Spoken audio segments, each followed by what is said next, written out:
Less than 5% of the global population. That is the size of the group Carl Jung called the psychological elite. If you are watching this, you've likely spent your life feeling like an error in the system. But we are here to tell you the error isn't you, it's the system. Everything you've been told about yourself, that you're too sensitive, too intense, or over-analytical, was a lie. A deliberate attempt by a mediocre society to make you normal. Think about it. Have you ever felt like a visionary architect trying to design a high-tech skyscraper while everyone around you was perfectly happy living in a mud hut? If you felt like an outsider, not because you were less, but because you were more, pay attention.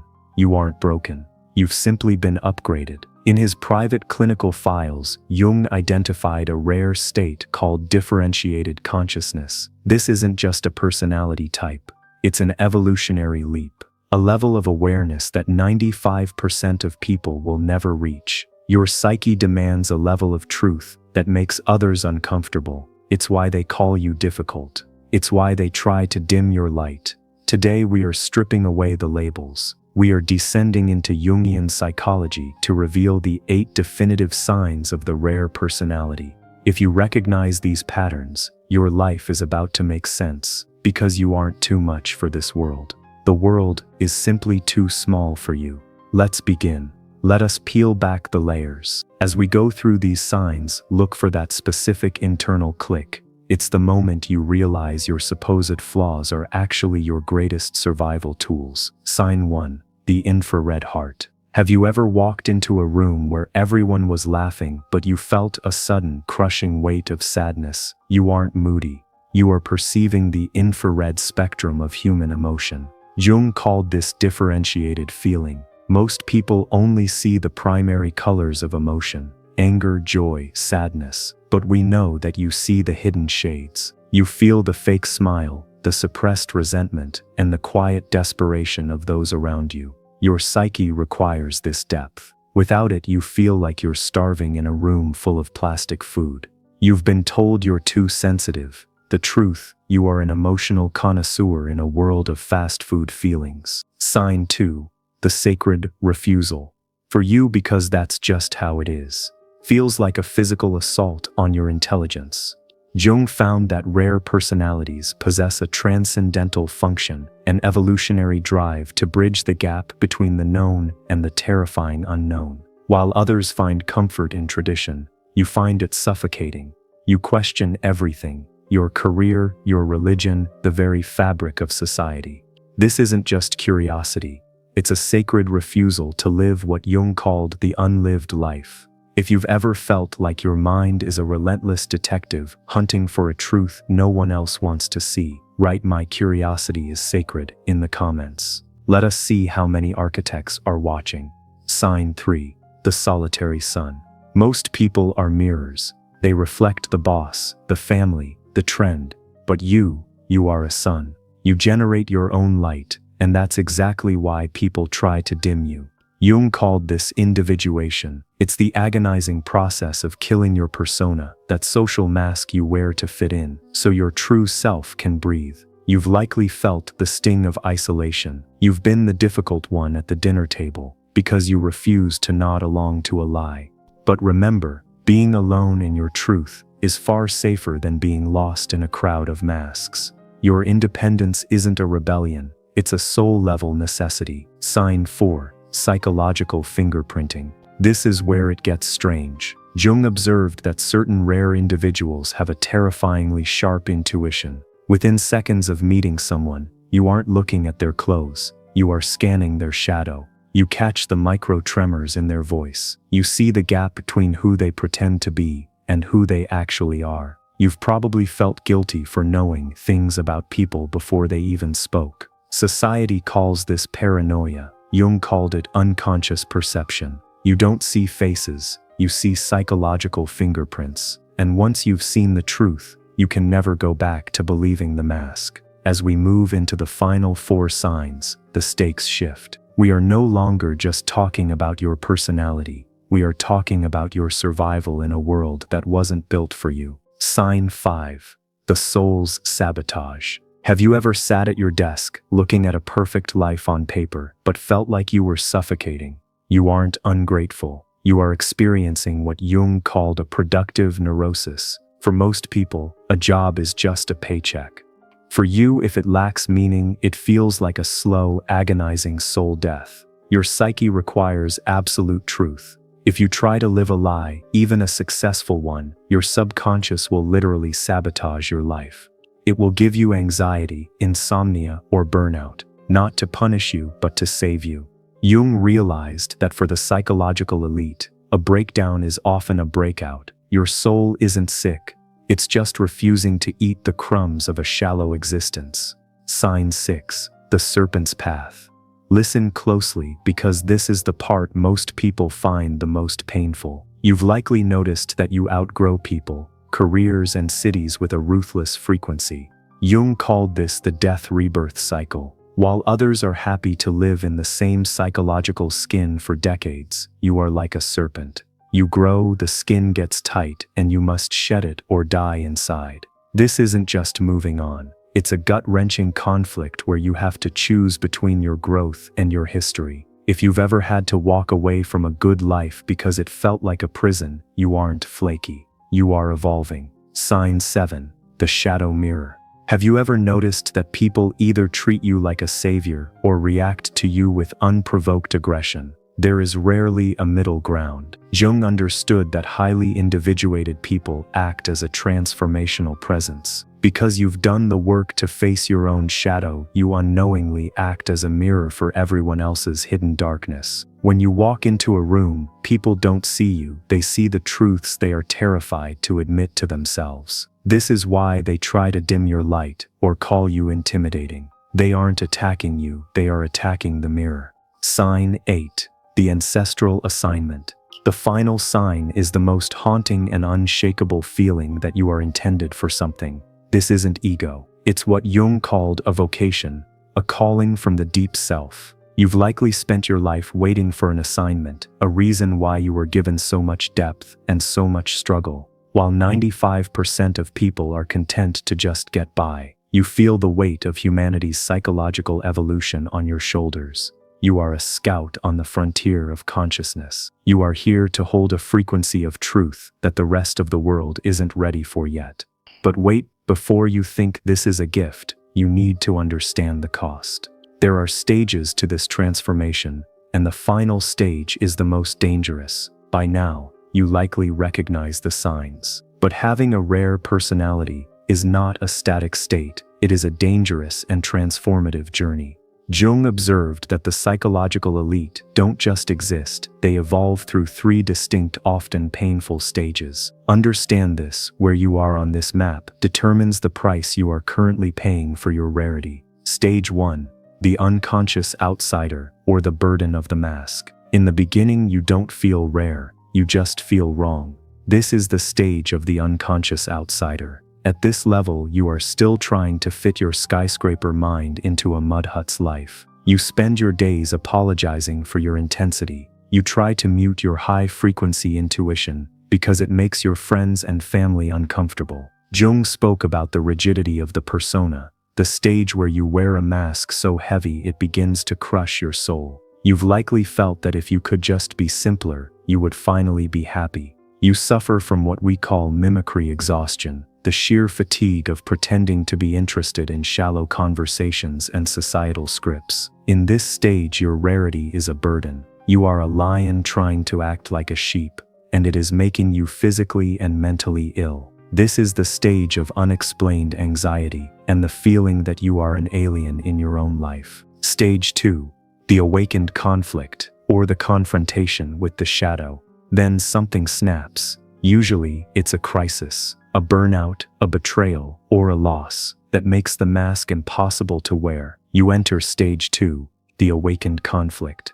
This is the most volatile part of the journey. Jung described this as the confrontation with the shadow. You stop trying to please others and start listening to the roaring demands of your own psyche. This is where you become difficult. You start setting boundaries that feel like walls to others. You stop attending the events that drain you. You begin to realize that your isolation isn't a failure, it's a sanctuary. Your psyche requires you to burn down your old life to see what is fireproof. It is a period of radical social molting. You will lose people, you will be judged. But for the first time, you feel a terrifying sense of freedom. You are no longer an outsider looking in. You are an explorer looking out. You are starting to own your differentiated consciousness. Stage 3, the beacon or the individuated master. Finally, if you have the courage to endure the loneliness of the second stage, you reach stage 3, the beacon.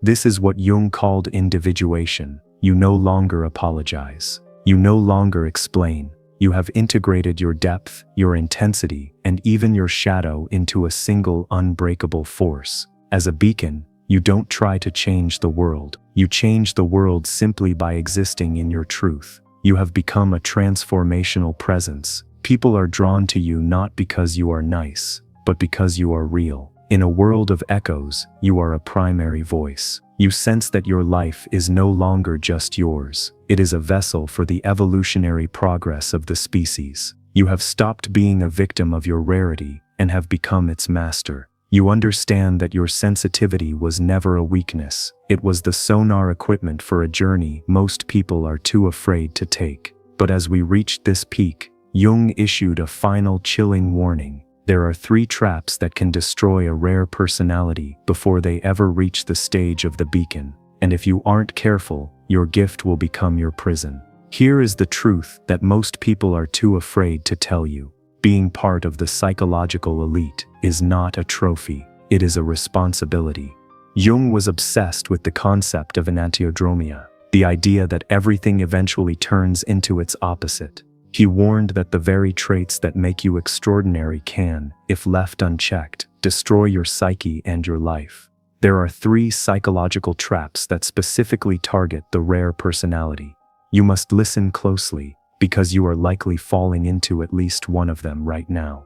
The first trap, the superiority complex, or the inflation of the ego. When you finally realize that you see what others don't, there is a massive temptation to feel better than them.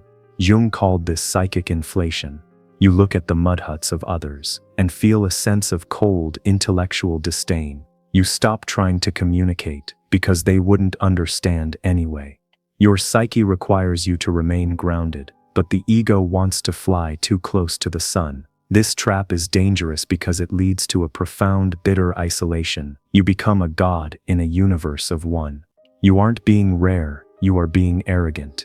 Jung warned that an inflated ego is like a balloon. The higher it goes, the more violent the eventual pop. If you find yourself constantly judging the masses, you aren't in the stage of the beacon. You are trapped in the prison of your own ego. The second trap, the Messiah complex or the burden of the Savior.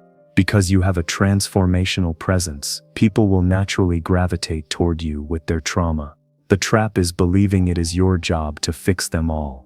You've likely felt an exhausting sense of responsibility for everyone else's emotional well-being. You become a psychological sponge, soaking up the shadows of everyone you meet. But here is Jung's chilling insight. You cannot save people who aren't ready to face their own shadow. By trying to be the Messiah, you are actually preventing their growth and destroying your own energy. You aren't being a helper, you are being a martyr. A beacon doesn't run around trying to light everyone's candles, it simply stays lit. If you are constantly burnt out from saving others, you have fallen into this trap. The third trap, the martyrdom of the outsider, or the romance of suffering. This is the most subtle and dangerous trap of all.